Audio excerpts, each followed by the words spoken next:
Saudara mahasiswa Universitas Terbuka, selamat berjumpa dalam program video penuntun buku materi pokok.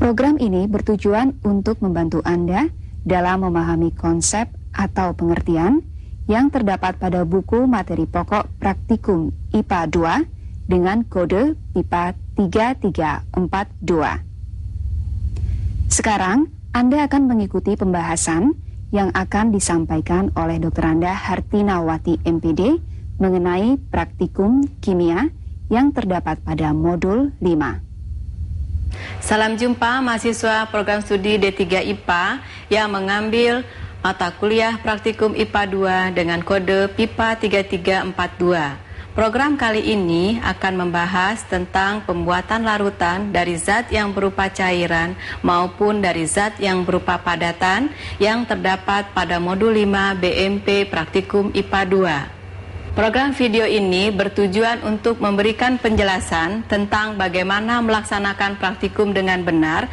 dan hal-hal apa saja yang harus diperhatikan setiap kali akan praktikum. Banyak praktikan kurang menyadari pentingnya menggunakan dengan benar metode dan cara kerja yang ditentukan dalam setiap percobaan. Dalam praktikum kimia, selain faktor ketelitian dan ketepatan dalam menggunakan metode dan cara kerja, Anda juga dituntut untuk membuat larutan dengan konsentrasi yang sudah ditentukan dalam suatu percobaan. Ada beberapa hal yang perlu diperhatikan sebelum membuat larutan. Apakah larutan yang dibuat dari zat yang berupa cairan, contohnya larutan HCl, atau apakah larutan yang dibuat dari zat yang berupa padatan, misalnya larutan NaCl atau MgCl2.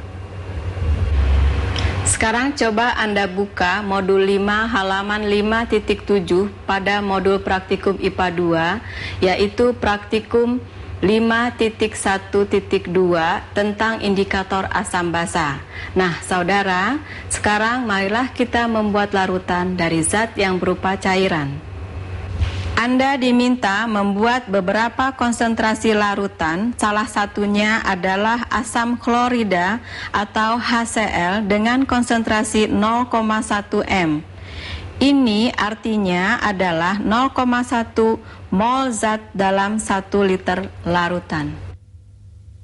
Sebelum membuat larutan, kita hitung dahulu volumenya dengan menggunakan rumus V1 kali M1 sama dengan V2 kali M2, di mana V1 sama dengan volume HCl pekat yang akan diambil, M1 sama dengan konsentrasi HCl yang akan diambil, V2 sama dengan volume yang akan dibuat adalah 100 ml, M2 sama dengan konsentrasi HCl yang akan dibuat.